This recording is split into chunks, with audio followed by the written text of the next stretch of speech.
most of the people that we grew up with either ended up in jail, on drugs, or some of them, rest in peace, like they passed away. So from a young age, we were like those kids that were like different from the other kids, because like when I was still in school doing the mixtapes and all, he'd bring me books on music and be like, "Hey, Joe, I borrowed this from like music class.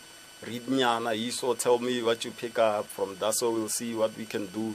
So off of the weed, I started getting into like the hardcore stuff. That's where my mom was like, "Yo, you need to like decide what you're doing with your life," because like I had like 2 near-death experiences when I was caught up in that life. Like the other incident, my homie almost got shot at. I got into a car accident, and it was just like a whole lot of hood. I don't know how to put it. Yeah, but like, it happens when you're going through a wrong path. Those things yeah, happen. like the, And then and if you are lucky enough, it's when you have an epiphany before it gets yeah. worse. So but unfortunately, other people, they don't yeah, get lucky they don't. enough. They Yeah, end up so in jail or losing their yeah, lives. so my wake up was like at the same time when I was still hustling in the streets. One friend of mine, his name is Karabo. He's my DJ, like till this day. So he's close with Vatot, our Galaxy Boy. Yeah. So Vatot was doing.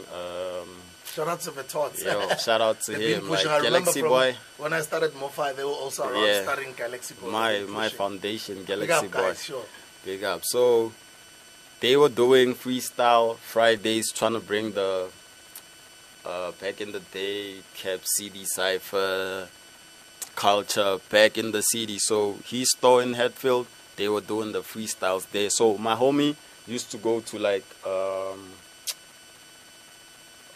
homecoming events, like FVIP for Galaxy Boy as well. So he kind of saw a space for me when I was still in the hood, trying to figure out what I'm doing, hustling, being in the streets, at the same time making these songs.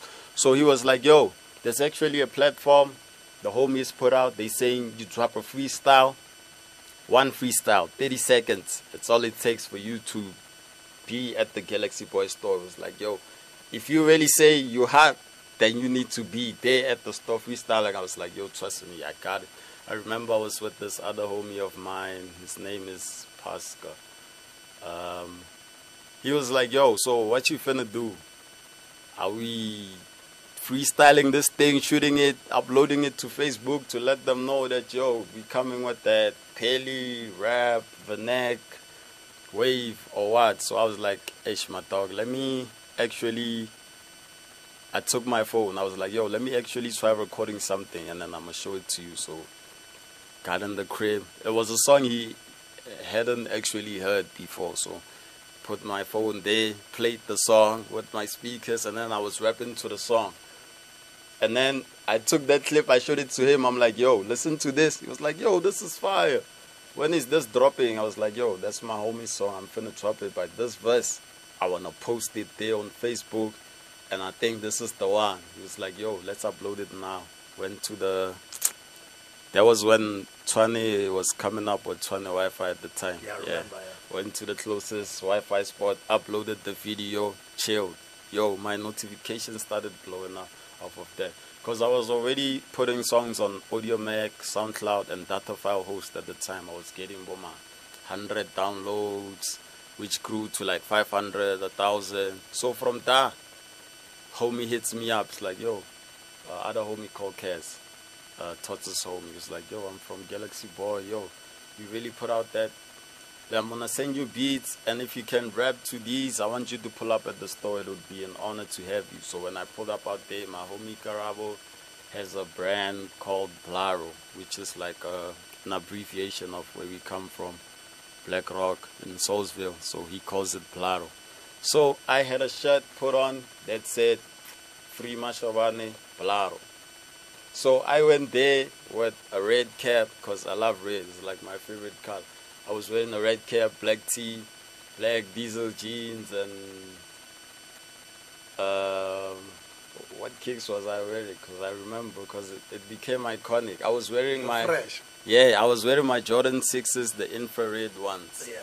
So I was there rapping, like other dudes were rapping in English. I was there rapping in Vernac. So every time I was rapping, people went crazy and thought was like, oh, who's this dude? Yeah. So when he saw the name Brent Blaro, he remembered my homie that, yo. So he took a picture of the t-shirt I was wearing, and then he co-signed it and added my homie there to say, yo, I think this bro is the truth. So from there, he kind of gave me like a platform to be like, yo, if you ever dropping anything, bro, just give me a shout. I'm going to put you on. Just make sure your cover arts are like cool and stuff like that. If you need a cover art from me, I'm going to handle you something. So I drop at that. So from that, I was one leg trying to make it into the industry, one leg still caught up in the streets. Like certain times I'd be freestyling there, like my phone ringing, give it to my homie, he's picking up.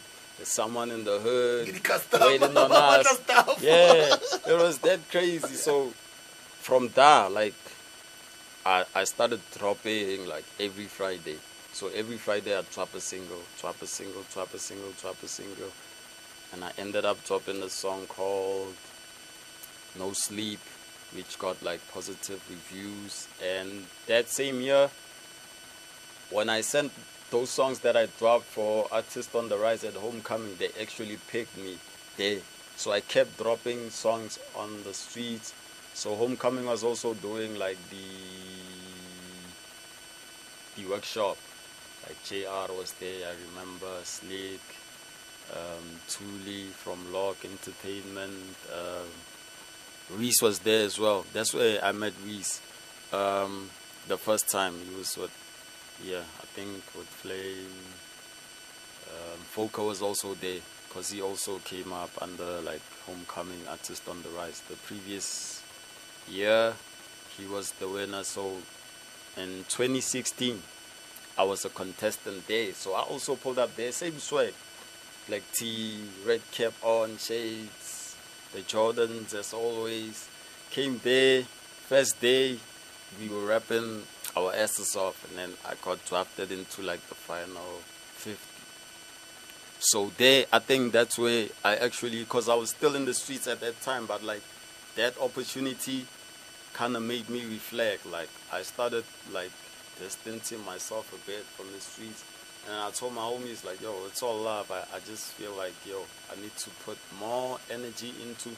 So I started locking myself in, making more beats, making sure that if I have like 10 songs, I need to playlist them proper, like one after the other, hit up thoughts, yo, I need a cover art, whatnot. So I actually made it to the top 10. Yeah.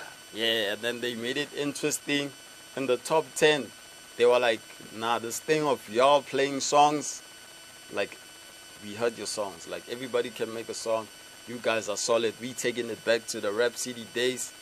Cap City, let's go. Everybody spitting a 16. You got 30 seconds to save your life. Yo.